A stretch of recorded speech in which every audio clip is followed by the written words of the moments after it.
Learn with me Neetha എന്ന എൻ്റെ YouTube ചാനലിലേക്ക് എല്ലാ കുട്ടികൾക്കും സ്വാഗതം. അപ്പോൾ ഇന്ന് ഞാൻ എടുക്കാൻ പോകുന്നത് 10ാം ക്ലാസ്സിലെ ബയോളജിയുടെ ചാപ്റ്റർ 1ൻ്റെ അവസാന ഭാഗമാണ്. പാർട്ട് 5 ആണ് എടുക്കാൻ പോകുന്നത്. ഏതാണ്? സെൻസേഷൻ ആൻഡ് റെസ്പോൺസ് എന്ന ചാപ്റ്ററിലെ, അതായത് അറിയാനും പ്രതികരിക്കാനും, അതിൻ്റെ അവസാന ഭാഗമാണ് എടുക്കാൻ പോകുന്നത്. ഓട്ടോനോമസ് നെർവസ് സിസ്റ്റം, അതായത് എന്താണ്? സ്വതന്ത്ര നാഡീവ്യവസ്ഥ.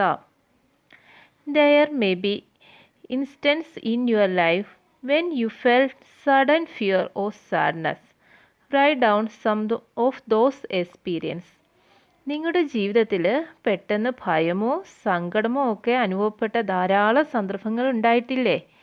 അത്തരത്തിലുള്ള ഏതെങ്കിലും സന്ദർഭം എഴുതാനാണ് പറയുന്നത്. എന്തുമാത്രം അങ്ങനത്തെ സിറ്റുവേഷൻസ് ഉണ്ടായിട്ടുണ്ടാവും ഇല്ലേ? ഇപ്പോൾ അവരതിനകത്ത് ഒരെണ്ണം കൊടുത്തിട്ടുണ്ട്. സീയിങ് എ സ്നേക്ക് സഡൻലി, ഒരു പാമ്പിനെ പെട്ടെന്ന് കണ്ടാൽ അല്ലേ, നമുക്കന്നേരം പെട്ടെന്ന് ഭയം ഉണ്ടാവും, പേടിയാവും അല്ലേ? പിന്നെ നമ്മൾ പട്ടി ഓടിക്കാൻ വന്നാൽ നമുക്ക് പേടി ഉണ്ടാവില്ലേ? പിന്നെ ചിലർക്ക് പാറ്റയെ കണ്ടാലോ സ്പൈഡറിനെ എട്ടുകാലിയെ കണ്ടാലോ പഴുതാരയെ കണ്ടാലോ നല്ല പേടിയായിരിക്കും അല്ലേ? അതേപോലെ നമുക്ക് സങ്കടം ഉണ്ടാകുന്ന അനുഭവങ്ങൾ ഉണ്ടായിട്ടുണ്ടാവില്ലേ?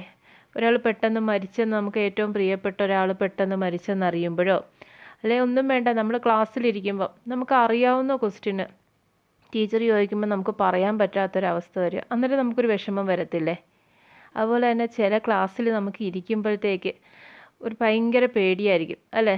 ചില ടീച്ചേഴ്സിന് നമുക്ക് ഭയങ്കര പേടിയായിരിക്കും ആ ക്ലാസ്സിലിരിക്കാനായിട്ട്. നമ്മളിങ്ങനെ ഭയത്തോടെ ആയിരിക്കും ഇരിക്കുന്നത്. ക്വസ്റ്റ്യൻ എങ്ങാനും ചോദിച്ചാലോ, അന്നത്തെ ദിവസം നമ്മൾ പഠിച്ചില്ലേ പിന്നെ നമുക്ക് പറയുകയും വേണ്ട അല്ലേ? എന്തെങ്കിലും ക്വസ്റ്റ്യൻ ചോദിച്ചാലോ എന്നുള്ള ആ ഒരു നല്ല പേടിയിലായിരിക്കും ഇരിക്കുന്നത് അല്ലേ? അങ്ങനത്തെ സിറ്റുവേഷൻ കൂടി എല്ലാം നമ്മൾ കടന്നു പോയിട്ടുണ്ട്. What are the changes that take place in the body during such emergency situations? List dum. ഇത്തരം അടിയന്തര സാഹചര്യങ്ങളിൽ, എമർജൻസി സിറ്റുവേഷനിൽ ഉണ്ടാകുന്ന ശാരീരിക മാറ്റങ്ങൾ എന്തെല്ലാമാണെന്ന് ലിസ്റ്റ് ചെയ്യുക. ഇങ്ങനെയുള്ള സാഹചര്യങ്ങൾ, ഇത്തരം അടിയന്തര എമർജൻസി സിറ്റുവേഷനിൽ എന്തൊക്കെ ശാരീരിക മാറ്റങ്ങളാണ്, നമ്മുടെ ശരീരത്തിൽ എന്തെല്ലാം മാറ്റങ്ങൾ ഉണ്ടാകുന്നുവെന്ന് ലിസ്റ്റ് ഔട്ട് ചെയ്യാനാണ് പറയുന്നത്. എന്തൊക്കെ ഉണ്ടാവും? നമ്മുടെ ഹൃദയമിടിപ്പ് കൂടും അല്ലേ? ഹാർട്ട് ബീറ്റ് ഇൻക്രീസ് ചെയ്യും. പിന്നെ എന്നാ ഉണ്ടാവും? ചില സമയങ്ങളിൽ നമ്മളങ്ങ് വിയർക്കും അല്ലേ? വിയർക്കും. പിന്നെ എന്നാ ഉണ്ടാവും? പിന്നെ ബ്രീത്തിങ് റേറ്റ് ഇൻക്രീസ് ചെയ്യും അല്ലേ? ശ്വസിക്കുന്നത് സ്പീഡിൽ നമുക്ക്, അത് ബ്രീത്തിങ് റേറ്റ് നമുക്ക് ഇൻക്രീസ് ചെയ്യും. പിന്നെ എന്നാണ്? ബ്ലഡ് ഫ്ലോ കൂടും, ശരീരത്തിലെ ബ്ലഡ് സർക്കുലേഷൻ പെട്ടെന്ന് കൂടാൻ ചാൻസ് ഉണ്ട്. പിന്നെ നമ്മുടെ മൗത്ത് ഡ്രൈ ആവും അല്ലേ? വായിൽ നമുക്ക് ഉമിനീര് ഫീൽ ചെയ്യത്തില്ല. അതിനെന്താ കാരണം? ഉമിനീരിൻ്റെ ഉൽപ്പാദനം കുറയണതാണ് കാരണം വരുന്നത്. നമ്മളങ്ങനെ ഭയപ്പെടുമ്പോഴത്തേക്ക് നമ്മുടെ മൗത്ത് ഡ്രൈ ആവുന്ന പോലെ തോന്നും അല്ലേ?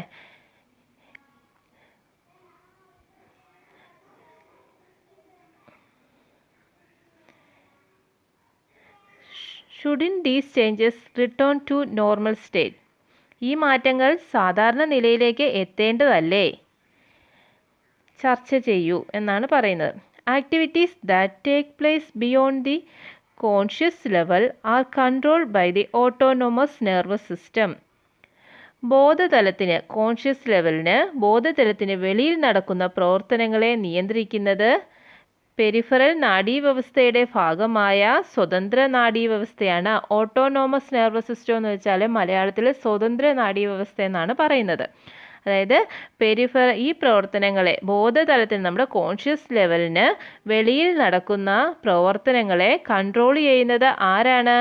പെരിഫറൽ നെർവസ് സിസ്റ്റത്തിൻ്റെ ഭാഗമായ ഓട്ടോണോമസ് നെർവസ് സിസ്റ്റമാണ്.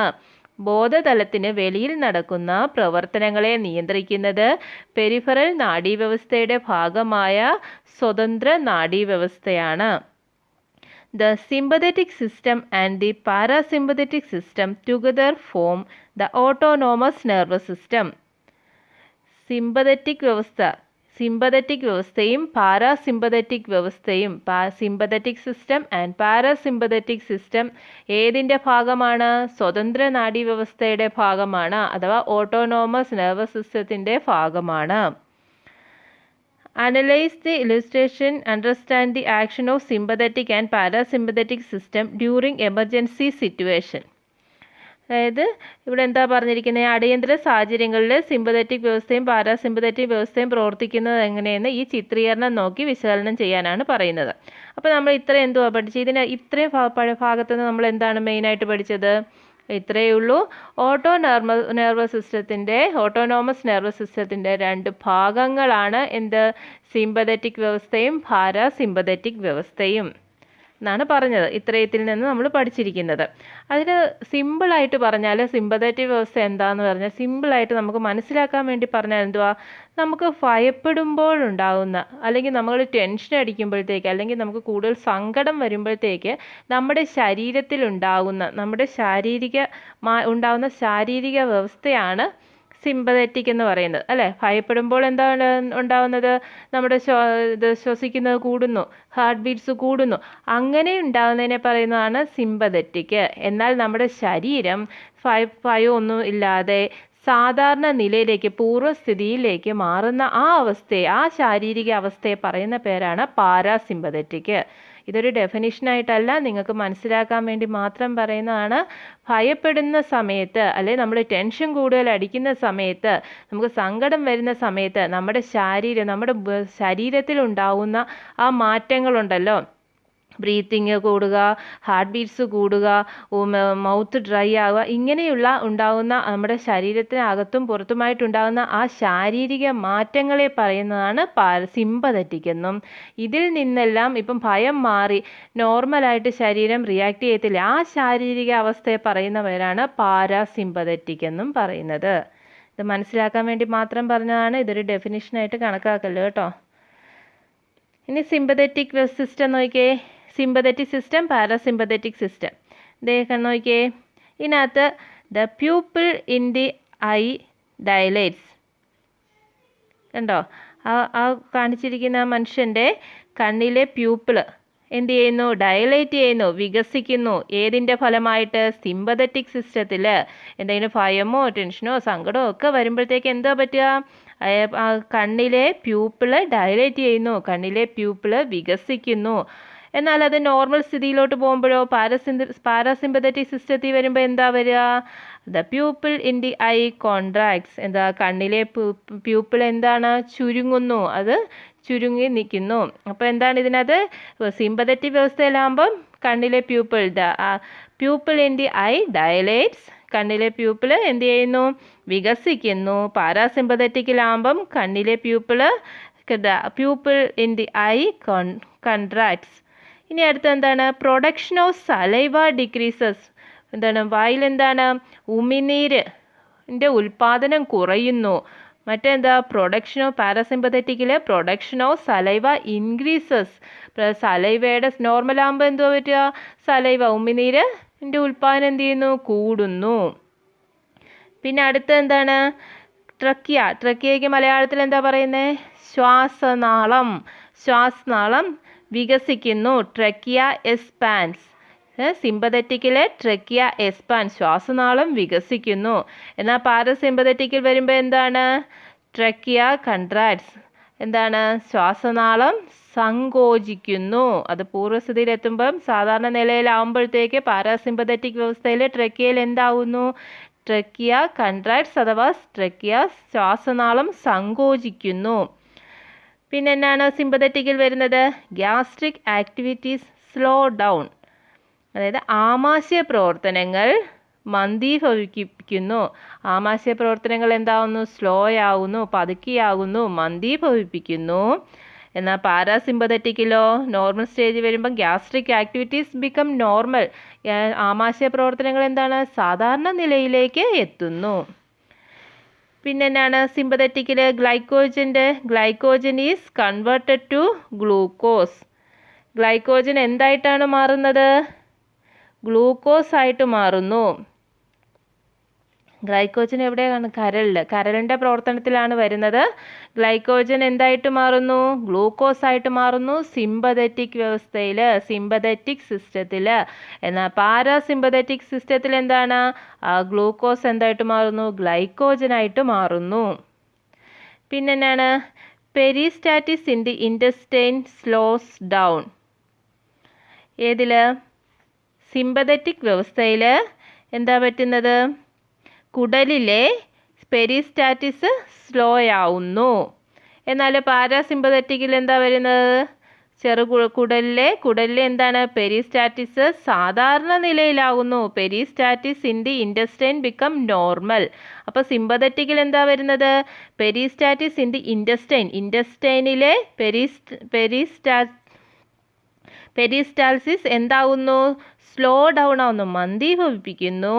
എന്നാൽ പാരാസിമ്പതറ്റിക്കില് peristalsis in the intestine become normal, അത് നോർമലിലേക്ക് പോകുന്നു. പിന്നെ എന്നാണ്? ഹോർമോണിൻ്റെ പ്രൊഡക്ഷൻ എന്താണ് സിമ്പതറ്റിക്ക് വരുന്നത്? പ്രൊഡക്ഷൻ ഓഫ് ഹോർമോൺ ഇൻക്രീസസ്, ഹോർമോണിൻ്റെ പ്രൊഡക്ഷൻ കൂടുന്നു. എന്നാൽ പാരാസിമ്പതറ്റിക്കിൽ വരുമ്പോഴോ ഹോർമോണിൻ്റെ പ്രൊഡക്ഷൻ കുറയുന്നു. പിന്നെ യൂറിനറി ബ്ലാഡറിൻ്റെ എന്താണ് സിമ്പതറ്റിക്ക് വരുന്നത്? Urinary bladder regains normal state. അതെന്താ അങ്ങനെ പറഞ്ഞിരിക്കുന്നത്? മൂത്രാശയം, യൂറിനറി ബ്ലാഡർ പൂർവ്വസ്ഥിതി പ്രാപിക്കുന്നു എന്ന് പറയുന്നു.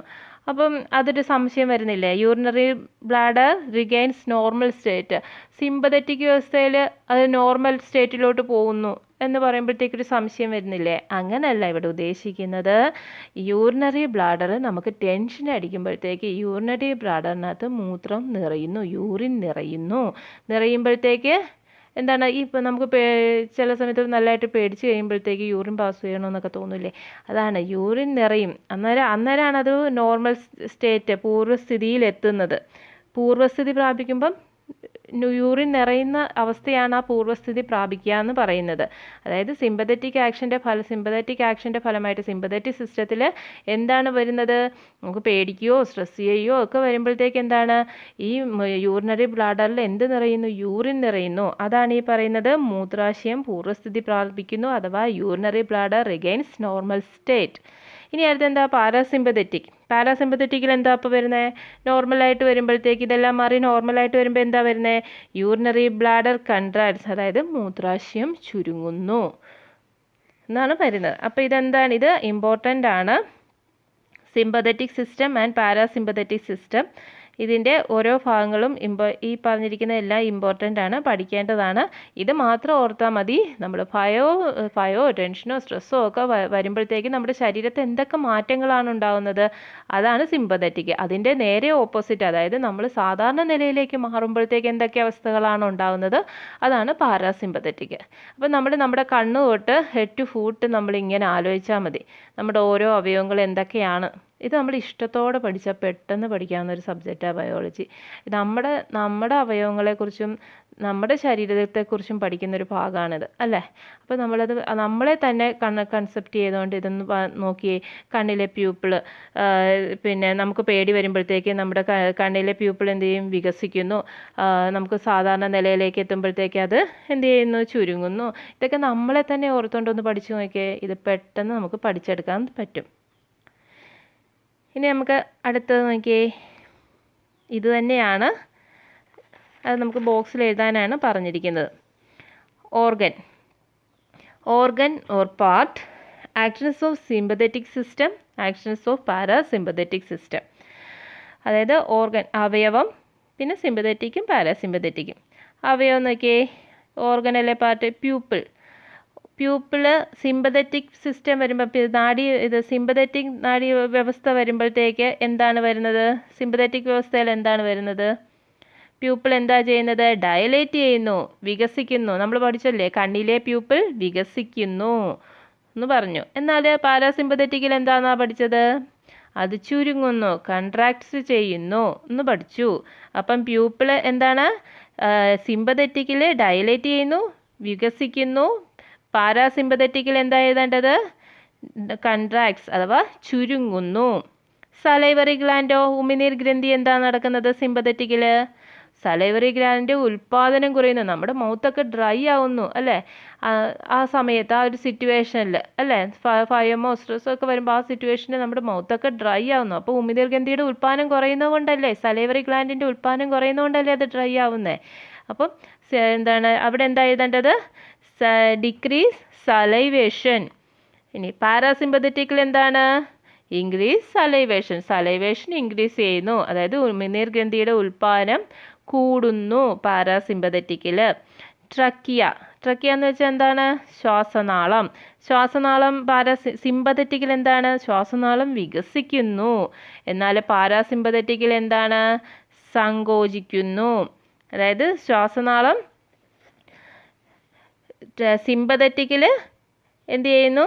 വികസിക്കുന്നു, ഡയലേറ്റ് ചെയ്യുന്നു. പാരാസിമ്പതറ്റിക്കിൽ കൺട്രാക്ട്സ് ചെയ്യുന്നു. ഇനി ഹൃദയത്തിൻ്റെ എന്താണ്? ഹാർട്ടിൻ്റെ എന്താണ്? ഹാർട്ടിൻ്റെ സിമ്പതറ്റിക്കിൽ എന്താവും? ടെൻഷനൊക്കെ വരുമ്പോൾ നമുക്ക് എന്താ? ഹാർട്ട് ബീറ്റ്സ് നമുക്ക് തന്നെ ഫീൽ ചെയ്യാൻ പറ്റും അല്ലേ? അപ്പം അത് അതിൻ്റെ ഹാർട്ട് ബീറ്റ് കൂടുന്നു. എന്നാൽ പാരാസിമ്പതറ്റിക്കിൽ എന്താണ്? ഹാർട്ട് ബീറ്റ് കുറയുന്നു. അതായത് ഹൃദയത്തിൽ ഹാർട്ട് ബീറ്റ് ഇൻക്രീസസ്, എവിടെ? സിമ്പതറ്റിക് സിസ്റ്റത്തിൽ. ഹാർട്ട് ബീറ്റ് ബിക്കം നോർമൽ, എവിടെ? പാരാസിമ്പതറ്റിക്കിൽ. പിന്നെ ആമാശയം. സ്റ്റൊമക്കിൽ എന്താ വരുന്നത്? പ്രവർത്തനങ്ങൾ എന്ത് ചെയ്യുന്നു? മന്ദീഭവിക്കുന്നു. സിമ്പതറ്റിക്കിൽ എന്താണ്? പ്രവർത്തനങ്ങൾ മന്ദീഭവിപ്പിക്കുന്നു. നോക്കിയേ, ഗ്യാസ്ട്രിക് ആക്ടിവിറ്റീസ് സ്ലോ ഡൗൺ. പാരാസിമ്പതറ്റിക്കിലോ? Gastric activities become normal. Gastric activities normal സ്റ്റേജിലേക്ക് പോകുന്നു. പിന്നെ കരൾ, ലിവറിൽ എന്താ വരുന്നത്? അടുത്ത് എന്താണെന്ന് നോക്കിയാൽ ലിവറിൽ സിമ്പതറ്റിക്കിൽ എന്താണ് വരുന്നത്? ഗ്ലൈക്കോജനെ ഗ്ലൂക്കോസ് ആക്കുന്നു. സിമ്പതറ്റിക്കിൽ ഗ്ലൈക്കോജനെ ഗ്ലൂക്കോസ് ആക്കുന്നു. എന്നാൽ പാരാസിമ്പതറ്റിക്കിൽ എന്താണ് നടക്കുന്നത്? ഗ്ലൂക്കോസിനെ എന്താക്കി കൺവേർട്ട് ചെയ്യപ്പെടുന്നു? ഗ്ലൈക്കോജനാക്കി മാറ്റുന്നു. നേരെ ഓപ്പോസിറ്റ്, സിമ്പതറ്റിക്കിൻ്റെ നേരെ ഓപ്പോസിറ്റ്. സിമ്പതറ്റിക്കിൽ ഗ്ലൈക്കോജനെ ഗ്ലൂക്കോസ് ആക്കി മാറ്റിയെങ്കിൽ പാരാസിമ്പതറ്റിക്കിൽ ഗ്ലൂക്കോസിനെ എന്തായിട്ട് മാറ്റുന്നു? ഗ്ലൈക്കോജനാക്കി മാറ്റുന്നു. പിന്നെ എന്താണ് അപ്പുറത്ത് കിടക്കുന്ന? കുടൽ അഥവാ ഇൻറ്റസ്റ്റൈൻ. ഇൻറ്റസ്റ്റൈനിൽ എന്താണ് മാറ്റം വരുന്നത്? സിമ്പതറ്റിക്കിൽ peristalsis in the intestine slow down. ഇൻറ്റസ്റ്റൈനിൽ പെരിസ്റ്റാൾസിസ് എന്തായിട്ട്? മന്ദീഭവിക്കുന്നു, പതുക്കെയാവുന്നു. എന്നാൽ പാരാസിമ്പതറ്റിക്കിൽ എന്താണ്? Peristalsis in the intestine becomes normal. അത് പെരിസ്റ്റാൾസിസ് ഇൻറ്റസ്റ്റൈനിലെ കുടലിലെ പെരിസ്റ്റാൾസിസ് എന്തായിട്ട് മാറുന്നു? നോർമലായിട്ട് മാറുന്നു. പിന്നെ മൂത്രാശയം അഥവാ യൂറിനറി ബ്ലാഡറിൽ എന്താണ് സിമ്പതറ്റിക്കിൽ വരുന്നത്? Urinary bladder regains normal state, അതായത് പൂർവ്വസ്ഥിതിയിൽ എത്തുന്നു. ഏത്? Urinary bladder. എവിടെ? സിമ്പതറ്റിക്കിൽ. പാരാസിമ്പതറ്റിക്കിൽ എന്താണ്? യൂറിനറി ബ്ലാഡർ കോൺട്രാക്ട്സ്, അതായത് യൂറിനറി ബ്ലാഡർ എന്ത് ചെയ്യുന്നു? ചുരുങ്ങുന്നു. ഇതാണ് ഇവിടെ എഴുതാനുള്ളത്. എന്തെങ്കിലും ഡൗട്ട് ഉണ്ടെങ്കിൽ തീർച്ചയായിട്ടും കമൻ്റായിട്ട് ചോദിക്കാൻ, ഞാനത് ക്ലിയർ ചെയ്ത് തരാം കേട്ടോ. ഇനി അടുത്തത് nervous system and its disorder.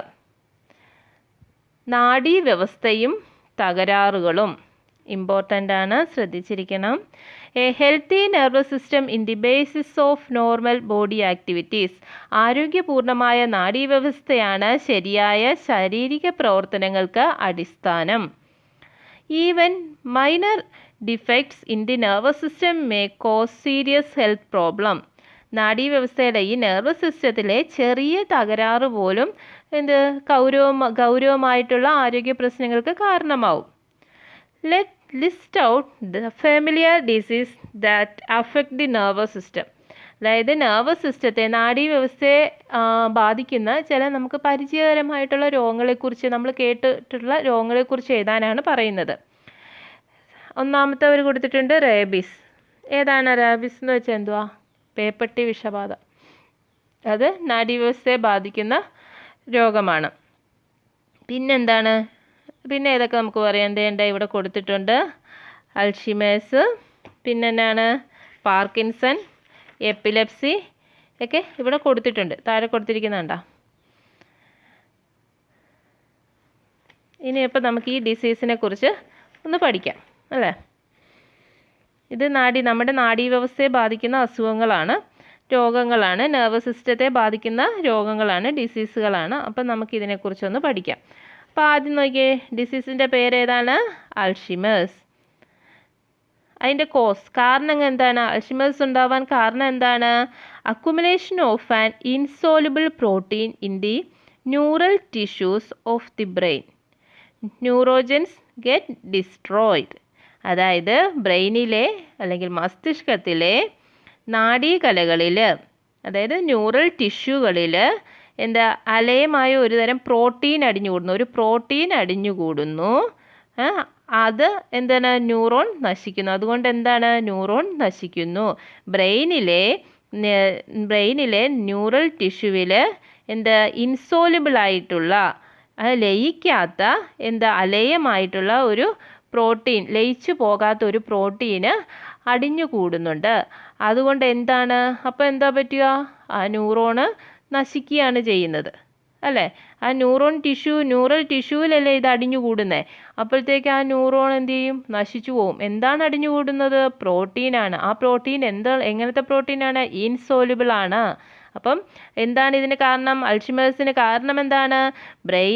മസ്തിഷ്കത്തിലെ ന്യൂറൽ ടിഷ്യൂവിൽ ഇൻസോലുബിൾ, അലയമായിട്ടുള്ള ഒരു തരം പ്രോട്ടീന് അടിഞ്ഞുകൂടുന്നു. അപ്പോൾ എന്ത് സംഭവിക്കും? ന്യൂറോണ് നശിക്കുന്നു. Accumulation of an insoluble protein in the neural tissue of the brain, neurons get destroyed. ഇതിൻ്റെ സിംറ്റംസ് എന്തൊക്കെയാണ്? ലോസ് ഓഫ് മെമ്മറി, അതായത് മെമ്മറി, ഓർമ്മ നശിക്കുന്നു, ഓർമ്മ കുറയുന്നു. Inability to recognise friends and relatives, കൂട്ടുകാരെയും ബന്ധുക്കളെയൊക്കെ തിരിച്ചറിയാൻ പറ്റാതിരിക്കുന്നു. Inability to do routine works, നമ്മുടെ ദിനചര്യ പോലും ചെയ്യാൻ പറ്റാത്ത അവസ്ഥ വരുന്നു. അങ്ങനെയൊക്കെ വന്നാൽ എന്ത് പാടാ, അല്ലേ? എന്തൊക്കെയാണ് ഇതിൻ്റെ സിംറ്റം? എന്തൊക്കെയാണ്? ലോസ് ഓഫ് മെമ്മറി, അതായത് ഓർമ്മ നഷ്ടപ്പെടുന്നു.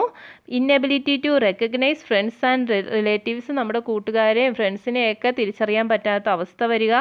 Inability to do routine works, നമ്മുടെ ദിനചര്യ പോലും ചെയ്യാൻ പറ്റാത്ത അവസ്ഥ വരിക. അതാണ് എന്തിൻ്റെയാണ്? അൾഷിമേഴ്സിൻ്റെയാണ് സിംറ്റമാണ് പറഞ്ഞത്. അപ്പോൾ അൾഷിമേഴ്സിൻ്റെ മനസ്സിലായല്ലോ. അൾഷിമേഴ്സ് എന്ന് വെച്ചാൽ എന്തുവാണ്? മസ്തിഷ്കത്തിലെ, ബ്രെയിനിലെ നാഡീകലയിൽ എന്തുണ്ടാകുന്നു? ഇൻസോലുബിൾ ആയിട്ടുള്ള, അലയമായിട്ടുള്ള ഒരു പ്രോട്ടീൻ ഫോം ചെയ്യുന്നു. ഈ പ്രോട്ടീൻ എന്താണ്? കാരണം എന്ത് പറ്റുന്നു? നമ്മുടെ ന്യൂറോൺ നശിക്കുന്നു. അതിൻ്റെ സിംറ്റം എന്തൊക്കെയാണ്? അൾഷിമേഴ്സിൻ്റെ സിംറ്റം എന്തൊക്കെയാണ്? ലോസ് ഓഫ് മെമ്മറി, മെമ്മറി നശിക്കുക. Inability to recognise friends and relatives, നമ്മുടെ ഫ്രണ്ട്സിനെയും റിലേറ്റീവ്സിനെയും തിരിച്ചറിയാൻ പറ്റാത്ത അവസ്ഥ വരിക. Inability to do routine works, നമ്മുടെ ദിനചര്യ പോലും നമുക്ക് ചെയ്യാൻ സാധിക്കാൻ പറ്റാത്ത അവസ്ഥ വരിക. ഇനി അടുത്ത പാർക്കിൻസൺസ്. എന്താണ് പാർക്കിൻസൺസിൻ്റെ കാരണം? എന്താണ്? കോസ് എന്താണ്? Destruction of specialised ganglions in the brain. എന്താണ്? ബ്രെയിനിലെ പ്രത്യേക ഗാംഗ്ലിയോണുകൾക്ക് നാശം സംഭവിക്കുന്നു, ഡിസ്ട്രക്ഷൻ വരുന്നു. Production of dopamine, A neuro transmitter in the brain get reduced. അതായത് നമ്മുടെ ബ്രെയിനിലെ ഡോപ്പമിൻ എന്ന ന്യൂറോ ട്രാൻസ്മിറ്ററിലെ നാഡീയ പ്രേഷകത്തിൻ്റെ ഉൽപ്പാദനം കുറയുന്നു. അപ്പം എന്താണ് ഇതിന് കാരണം എന്നാണ് പറഞ്ഞിരിക്കുന്നത്? ബ്രെയിനിലെ പ്രത്യേക ഗാംഗ്ലിയോൺ, മസ്തിഷ്കത്തിലുള്ള പ്രത്യേക ഗാംഗ്ലിയോൺ നശിക്കുന്നു. പിന്നെ ബ്രെയിനിൽ തന്നെയുള്ള, നമ്മുടെ തലച്ചോറിൽ തന്നെയുള്ള ഡോപ്പമിൻ എന്ന ന്യൂറോ ട്രാൻസ്മിറ്റർ, നമ്മൾ നേരത്തെ പഠിച്ചില്ലേ ന്യൂറോ ട്രാൻസ്മിറ്ററിനെ കുറിച്ച് പഠിച്ചപ്പം? ഡോപ്പമിൻ ഏതൊക്കെയാണ് ന്യൂറോ ട്രാൻസ്മിറ്റേഴ്സ് എന്ന് പറഞ്ഞ് പഠിച്ചില്ലേ നമ്മൾ? നാഡീയ പ്രേഷകങ്ങൾ ഏതൊക്കെയാണ്? അതിൽപ്പെടുന്നതല്ലേ ഡോപ്പമിനും. ആ ഡോപ്പമിൻ്റെ ഉൽപ്പാദനം കുറയുന്നു. അതായത് മസ്തിഷ്കത്തിലെ പ്രത്യേക ഗാംഗ്ലിയോൺ നശിക്കുമ്പോഴത്തേക്ക് എന്നാ പറ്റുന്നത്?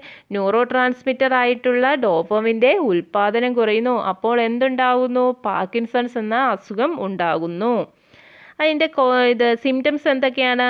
ലോസ് ഓഫ് ബോഡി ബാലൻസ്, അതായത് ശാരീരിക തുലനനില നഷ്ടപ്പെടുന്നു, നമ്മുടെ ബോഡി ബാലൻസ് നഷ്ടപ്പെടുന്നു. പിന്നെ ഇറഗുലർ മൂവ്മെൻറ്റ് ഓഫ് മസിൽ, പേശികളുടെ ക്രമരഹിതമായ ചലനം വരുന്നു. Irregular movement of muscle. Shivering of the body, ശരീരത്തിൽ വിറയൽ അനുഭവപ്പെടുക. പിന്നെ എന്താണ്? പ്രൊഫ്യൂസ് സലൈവേഷൻ, വായിൽ നിന്ന് ഉമിനീരൊഴുകുക. ഇതൊക്കെയാണ് എന്തിൻ്റെ സിംറ്റമാണ്?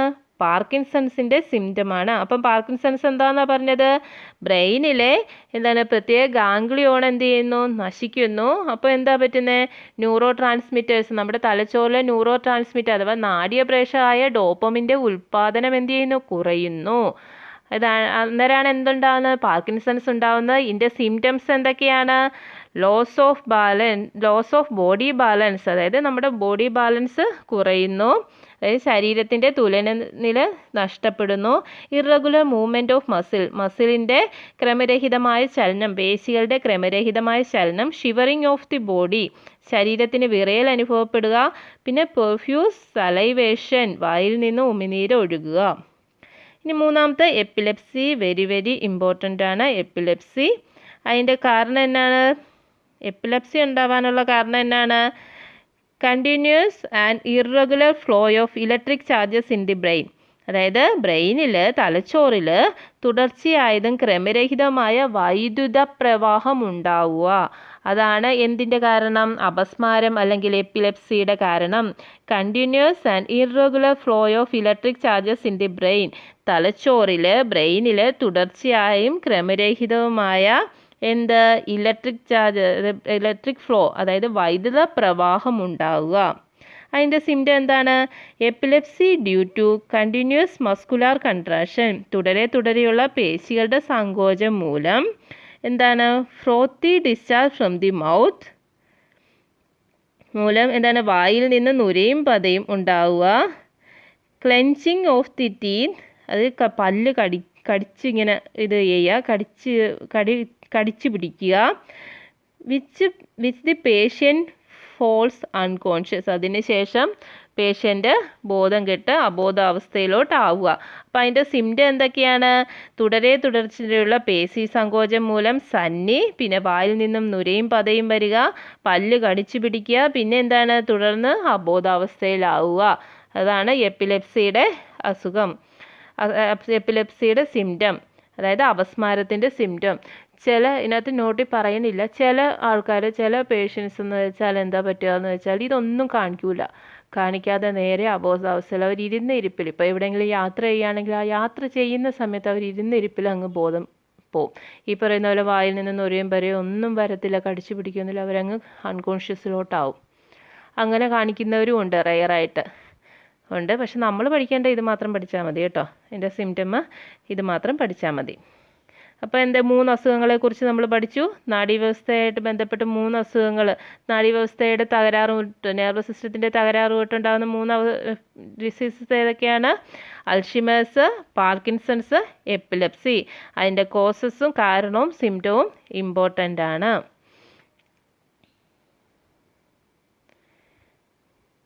What should be our approach towards the people affected by such diseases? Discuss.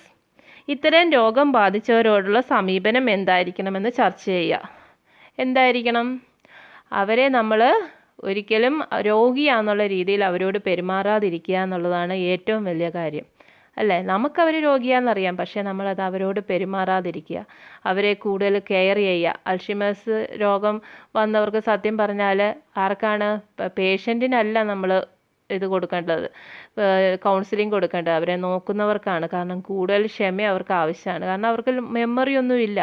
അപ്പോൾ അവരെന്തൊക്കെ ചെയ്യുന്നതെന്ന് അവർക്ക് തന്നെ അറിയാൻ പറ്റില്ല, അവരോട് നമുക്ക് പറഞ്ഞ് മനസ്സിലാക്കാൻ പറ്റില്ല. അപ്പോൾ അവരെ നോക്കുന്നവരെയാണ് നമ്മൾ കൂടുതലും കൗൺസിൽ ചെയ്യേണ്ടത്, അല്ലേ? എന്ത് അസുഖം വന്നാലും നമ്മൾ എന്താണ് ആദ്യം ചെയ്യേണ്ടത്? അവർക്ക് രോഗി എന്നുള്ള പരിഗണന കൊടുക്കാതെ, നമ്മുടെ മനസ്സിൽ അവർ അസുഖമുള്ളവരായിരിക്കണം, പക്ഷേ നമ്മൾ അവർക്ക് രോഗി എന്നുള്ള പരിഗണന കൊടുക്കാതെ കൂടുതൽ കെയർ ചെയ്യുക, സ്നേഹിക്കുക, മോട്ടിവേറ്റ് ചെയ്യുക, അതൊക്കെയാണ് ചെയ്യേണ്ടത്. പിന്നെ അവർക്ക് അവരുടെ അസുഖത്തിൻ്റെ അടിസ്ഥാനത്തിൽ ഡോക്ടേഴ്സ് പ്രിസ്ക്രൈബ് ചെയ്യുന്ന മെഡിസിൻ എല്ലാം കറക്റ്റായിട്ട് കൊടുക്കുക.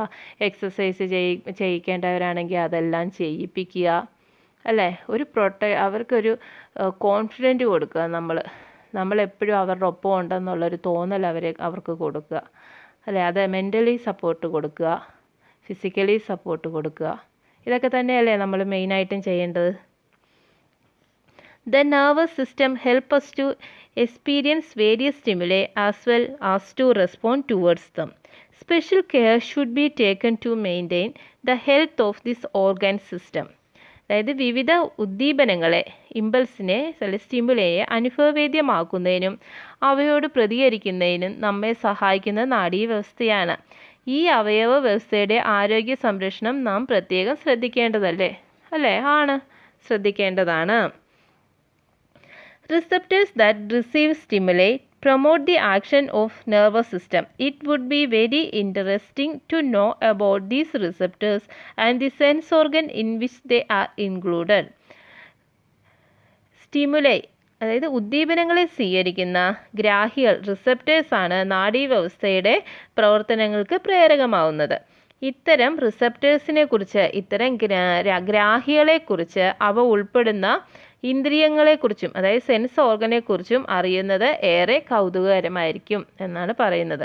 അതായത് നമ്മുടെ നാഡീവ്യവസ്ഥയെക്കുറിച്ചും പിന്നെ റിസപ്റ്റേഴ്സിനെ കുറിച്ചും ഒക്കെ നമ്മൾ കൂടുതൽ റെഫർ ചെയ്യാനായിട്ടാണ് അവർ പറയുന്നത്. ഇനി നമുക്ക് ആ പോർഷൻ കഴിഞ്ഞ് നമുക്കിനി ലെറ്റസ് സസസ് എന്നുള്ള ഭാഗം പോകാം പെട്ടെന്ന്. The part of the brain which help to maintain balance of the body. ശരീര തുലനനില പാലിക്കാൻ സഹായിക്കുന്ന മസ്തിഷ്ക ഭാഗം ഏതാണ്? എളുപ്പം പറഞ്ഞാട്ടെ, ഏതാണ്? സെറിബെല്ലം. നമ്മൾ നേരത്തെ പഠിച്ചതാണ് അല്ലേ? സെൻട്രൽ നെർവസ് സിസ്റ്റത്തിൽ നമ്മൾ പഠിച്ചതാണ്. ബ്രെയിൻ്റെ ഇതിനകത്ത് നമ്മൾ പഠിച്ചതാണ്, ബ്രെയിൻ്റെ ഭാഗങ്ങളിൽ അല്ലേ? ഏതാണ്? സെറിബെല്ലമാണ്. The part of the brain which help to maintain balance of the body ഏതാണ്? Cerebellum. Identify the relation and fill in the blank. ബന്ധം തിരിച്ചറിഞ്ഞ് പൂരിപ്പിക്കുക. Irregular flow of charge in the brain, epilepsy. അതായത് എന്താണ്? തലച്ചോറിലെ ക്രമരഹിതമായ വൈദ്യുത പ്രവാഹം. എന്താണ് നമ്മളിപ്പം പഠിച്ചത്? അതേത് അസുഖത്തിൻ്റെ കാരണമാണ്? അപസ്മാരം അഥവാ എപ്പിലെപ്സിയുടെ കാരണമാണ്. അതേപോലെ അപ്പം താഴെ ഇതേ കൊടുത്തിരിക്കുന്നത് ഏതാ? Decrease in the production of dopamine. ഡോപ്പമിൻ്റെ അളവ് കുറയുന്നത് ഏതിൻ്റെയാണ് അപ്പം നമ്മൾ പഠിച്ചത്? നമ്മൾ പഠിച്ചല്ലോ, നമ്മുടെ ബ്രെയിനിലേക്കുള്ള എന്താണ് പ്രത്യേക ഗാംഗ്ലിയോണിൽ നാശം സംഭവിക്കുമ്പോഴത്തേക്ക് എന്താണ്? ഇൻസോലിബിൾ ആയിട്ടുള്ള പ്രോട്ടീന് ന്യൂറോ ട്രാൻസ്മിറ്റർ മസ്തിഷ്ക ബ്രെയിനിലെ പ്രത്യേക ഗാംഗ്ലിയോൺ നാശം സംഭവിക്കുന്നു. അപ്പോൾ എന്താണ്? ബ്രെയിനിൽ എന്താണ്? ഡോപ്പമിൻ എന്ന ന്യൂറോ ട്രാൻസ്മിറ്റേഴ്സിൻ്റെ ഉൽപ്പാദനം കുറയുന്നു എന്ന് നമ്മൾ പഠിച്ചത് ഏത് അസുഖത്തിൻ്റെയാണ്? പാർക്കിൻസൺ. അപ്പം decrease in the production of dopamine ഏതാണ് വരുന്നത്? പാർക്കിൻസൺ. ഡോപ്പമിൻ്റെ കുറവ് എന്ന് വരുന്നതിൻ്റെ ഏതാണ് വരുന്നത്? പാർക്കിൻസൺ. ഇനി മൂന്നാമത്തെ ക്വസ്റ്റ്യൻ നോക്കിയേ. Analyse the following situation and answer the question. ചുവടെ നൽകിയിരിക്കുന്ന സാഹചര്യം വിശകലനം ചെയ്ത ചോദ്യങ്ങൾക്ക് ഉത്തരം എഴുതുക. A thorn pierce the foot. കാലിൽ മുള്ളു തറച്ചു. The leg is withdrawn. കാൽ പിൻവലിച്ചു. The thorn is taken out slowly. മുള്ള് കാലിൽ നിന്നും സാവധാനം എടുത്തു മാറ്റി.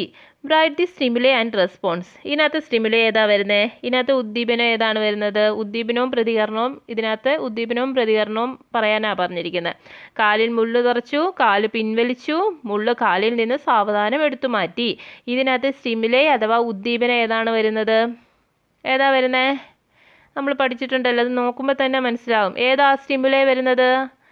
കാലിൽ മുള്ളു തറച്ചു എന്നുള്ളതാണ് സ്റ്റിമുലൈ ആയിട്ട് വരുന്നത്. ഏതാണ്? A thorn pierce the foot. കാലിൽ മുള്ളു തറച്ചു, അതാണ് സ്റ്റിമുലൈ അഥവാ ഉദ്ദീപനമായിട്ട് വരുന്നത്. ഇനി അടുത്ത ഏതാണ്? പ്രതികരണം എഴുതാൻ പറഞ്ഞിട്ടുണ്ട്. ഏതാണ് പ്രതികരണം? റെസ്പോൺസ് ഏതാണ് വരുന്നത്? The leg is withdrawn. കാല് പിൻവലിച്ചില്ലേ? കാല് പിൻവലിച്ചു, അതാണ് എന്ത്? മുള്ള് കാലിൽ നിന്നും കാൽ പിൻവലിച്ചില്ലേ, അതാണ് എന്തായിട്ട് വരുന്നത്? റെസ്പോൺസ് ആയിട്ട് വരുന്നത്. അപ്പോൾ ഇവിടുത്തെ സ്റ്റിമുലൈ അഥവാ ഉദ്ദീപനം എന്താണ്? A thorn pierce the foot. കാലിൽ മുള്ളു തറച്ചു, അതാണ് സ്റ്റിമുലൈ അല്ലെങ്കിൽ ഉദ്ദീപനം. ഇതിനകത്ത് റെസ്പോൺസ് അല്ലെങ്കിൽ പ്രതികരണം എന്താണ്? The leg is withdrawn. അതായത് കാല് പിൻവലിച്ചു, അതാണ് ഇതിൻ്റെ പ്രതികരണം. Was the leg withdrawn after sensing the pain, identify the reflex action, prepare an illustration showing the parts through which the impulses were transmitted. വേദന അനുഭവപ്പെട്ടതിന് ശേഷമാണോ കാല് പിൻവലിച്ചത്? ഇവിടെ നടന്നത് റിഫ്ലെക്സ് പ്രവർത്തനം ഏത്? ആവേഗങ്ങൾ ഇമ്പൾസസ് കടന്നുപോയ ഭാഗങ്ങൾ ഉൾപ്പെടുത്തി ചിത്രീകരണം തയ്യാറാക്കുക. വേദന അനുഭവപ്പെട്ടതിന് ശേഷമാണോ കാല് പിൻവലിച്ചത്? ആയിരിക്കത്തില്ലേ? കാല് മുള്ളു തറച്ചപ്പോഴത്തേക്ക് വേദന അനുഭവപ്പെട്ടിട്ടുണ്ടാവുമല്ലോ, അന്നേരമല്ലേ കാല് പിൻവലിക്കുക അല്ലേ? അപ്പോൾ ഇവിടുത്തെ റിഫ്ലെക്സ് പ്രവർത്തനം ഏതാണെന്നാണ് പറയുന്നത്? അതൊന്ന് പറഞ്ഞേ, ഏതാ ഇവിടുത്തെ റിഫ്ലെക്സ് പ്രവർത്തനം വരുന്നത്? നമ്മൾ നേരത്തെ പഠിച്ചതാണല്ലോ, റിഫ്ലെക്സ് ആക്ഷൻ പഠിച്ചതാണല്ലോ. അത് വിചാരിച്ചുകൊണ്ടൊന്ന് പറഞ്ഞു നോക്കിയേ, ഒന്ന് ഓർത്ത് നോക്കിയേ, എങ്ങനെയാണ് വരിക? ആദ്യം എന്താ വരിക? Receptors of the leg. Receptors എന്ന് വെച്ചാൽ എന്താണെന്നാണ് പറഞ്ഞേ? സ്റ്റിമുലൈ സ്വീകരിക്കാൻ, അതായത് സന്ദേശങ്ങൾ സ്വീകരിക്കാൻ സെൻസ് ഓർഗൻ അല്ലെങ്കിൽ ജ്ഞാനേന്ദ്രിയത്തിനുള്ള സവിശേഷമായ കോശങ്ങളാണ്. നമ്മുടെ സ്റ്റിമുലസ് സ്വീകരിക്കാനുള്ള നമ്മുടെ ശരീരഭാഗത്തിലുള്ള എന്താണ് സെൻസ് ഓർഗനാണ്. സവിശേഷമായ കോശങ്ങളാണ് എന്ത് റിസപ്റ്റേഴ്സ്. സ്റ്റിമുലസ് സ്വീകരിക്കാൻ ആയിട്ട് നമ്മുടെ ശരീരത്തിലുള്ള പ്രത്യേകമായിട്ടുള്ള കോശങ്ങളാണ് റിസപ്റ്റേഴ്സ്. അപ്പോൾ ഈ കാലിൽ മുള്ളു കൊണ്ടപ്പോഴത്തേക്ക് ആ സ്റ്റിമുലേ ആര് സ്വീകരിച്ചല്ലോ? റിസപ്റ്റേഴ്സ് ലെഗിൽ നിന്ന് റിസപ്റ്റേഴ്സ് ഓഫ് ദി ലെഗ്, കാലിൽ നിന്ന് ഇത് സന്ദേശം സ്വീകരിച്ചു റിസപ്റ്റേഴ്സ്, ഗ്രാഹികൾ സ്വീകരിച്ചു. റിസപ്റ്റേഴ്സ് എന്ന് വെച്ചാൽ ഗ്രാഹികളാണ്. അപ്പോൾ ഒന്നാമത്തെ പോയിന്റ് എന്താ വരുന്നത്? Receptors of the leg. എന്നിട്ട് ഈ സ്റ്റിമുലസ് സ്വീകരിച്ചിട്ട് എങ്ങോട്ട് പോകും? സെൻസറി ന്യൂറോണിലേക്ക് പോകുന്നു. സെൻസറി ന്യൂറോൺ എന്ന് വെച്ചാൽ സംവേദ നാഡികൾ. അവിടുന്ന് പിന്നെ എങ്ങോട്ട് പോകും? എവിടം വഴി? സ്പൈനൽ കോഡ് വഴി എങ്ങോട്ട് പോകും? സുഷുമ്ന വഴി എങ്ങോട്ട് പോകും? ഇന്റർ ന്യൂറോണിലെത്തുന്നു. എന്താണ് ഇന്റർ ന്യൂറോൺ? അതും പഠിച്ചിട്ടുള്ളതല്ലേ? സംവേദ നാഡിയും പ്രേരണ നാഡിയും ബന്ധിപ്പിക്കുന്ന നാഡീകോശമാണ് ഇന്റർ ന്യൂറോൺ. അതായത് സെൻസറി ന്യൂറോണും മോട്ടോ ന്യൂറോണും ബന്ധിപ്പിക്കുന്ന നാഡീകോശമാണ് ഇന്റർ ന്യൂറോൺ. അപ്പം ഇത് എങ്ങോട്ട് പോകുന്നു? ഇന്റർ ന്യൂറോണിലേക്ക് പോകുന്നു. അപ്പോൾ സെൻസറി ന്യൂറോൺ എന്തുവാ ചെയ്യുന്നത്? ഈ സ്റ്റിമുലസിനെ എങ്ങോട്ടെത്തും? ബ്രെയിനിലെത്തിക്കും. ഈ ബ്രെയിനിൽ നിന്ന് സ്റ്റിമുലസിനെ ശരീരത്തിൻ്റെ വിവിധ ഭാഗങ്ങളിൽ എത്തിക്കുന്ന ആരാ? മോട്ടോ ന്യൂറോണാണ് എന്ന് നമ്മൾ പഠിച്ചിട്ടുണ്ട് അല്ലേ? അപ്പോൾ ഈ ഇന്റർ ന്യൂറോണിൽ നിന്ന് എങ്ങോട്ടാണ് പോകുന്നത്? മോട്ടോ ന്യൂറോണിലോട്ട് പോകുന്നു. മോട്ടോ ന്യൂറോണിൽ നിന്നും നമ്മുടെ റിലേറ്റഡ് മസിൽ ബന്ധപ്പെട്ട പേശികളിലേക്ക് അവ കൈമാറ്റം ചെയ്യപ്പെടുന്നു. അപ്പോൾ ഇതിൻ്റെ ആൻസർ എന്താ വരേണ്ടത്? റിസപ്റ്റേഴ്സ് ഓഫ് ലെഗ്, ഗ്രാഹികൾ, കാലിൽ റിസപ്റ്റേഴ്സ് ഓഫ് ലെഗ്. പിന്നെന്താണ്? സെൻസറി, അവിടുന്ന് എങ്ങോട്ട് പോകുന്നു? സെൻസറി ന്യൂറോൺ, സംവേദ നാഡികളിലേക്ക് പോകുന്നു. അവിടുന്ന് സ്പൈനൽ കോഡ് വഴി ഇന്റർ ന്യൂറോണിലെത്തുന്നു. അവിടുന്ന് എങ്ങോട്ട് പോകുന്നു? മോട്ടോർ ന്യൂറോൺ എന്ന് വെച്ചാൽ പ്രേരക നാഡി. അവിടുന്ന് എങ്ങോട്ട് പോകുന്നു? Related muscle. Receptors of leg, പിന്നെന്താണ്? സെൻസറി ന്യൂറോൺ, പിന്നെ സ്പൈനൽ കോഡ് വഴി എങ്ങോട്ട് പോകുന്നു? ഇന്റർ ന്യൂറോണിൽ നിന്നും മോട്ടോർ ന്യൂറോണിൽ നിന്നും റിലേറ്റഡ് മസിൽ. ഇതാണ് ഇതിൻ്റെ ആൻസർ വരുന്നത്. അപ്പോൾ ഈ ചാപ്റ്റർ ഞാൻ കംപ്ലീറ്റ് ചെയ്തിട്ടുണ്ട്. ഏതാണ്? ബയോളജിയിലെ ചാപ്റ്റർ 1 സെൻസേഷൻ ആൻഡ് റെസ്പോൺസ്, അറിയാനും പ്രതികരിക്കാനുമുള്ള എന്നുള്ള ഈ ചാപ്റ്റർ ഞാൻ കംപ്ലീറ്റ് ചെയ്തിട്ടുണ്ട്. അപ്പോൾ വീഡിയോ ഇച്ചിരി ലെങ്തിയാണ്. അപ്പോൾ നിങ്ങൾക്ക് ഇതിൽ എന്തെങ്കിലും ഡൗട്ട് ഉണ്ടെങ്കിൽ തീർച്ചയായിട്ടും കമൻറ്റ് ചെയ്യുക. ഇഷ്ടപ്പെടുകയാണെങ്കിൽ ലൈക്ക് ചെയ്യുക, സബ്സ്ക്രൈബ് ചെയ്യുക. അതാകുമ്പോൾ നിങ്ങൾക്ക് നോട്ടിഫിക്കേഷൻ ഞാൻ വീഡിയോ ഇടുമ്പോൾ തന്നെ നിങ്ങൾക്ക് കിട്ടുന്നതായിരിക്കും. എന്തെങ്കിലും ഫീഡ്ബാക്ക് ഉണ്ടെങ്കിൽ തീർച്ചയായിട്ടും നിങ്ങൾക്കത് പറയാം. അപ്പോൾ നമുക്ക് അടുത്ത ചാപ്റ്റർ, അതായത് ചാപ്റ്റർ 2 ആയിട്ട് അടുത്ത ദിവസം കാണാം. അതുവരെ ബൈ.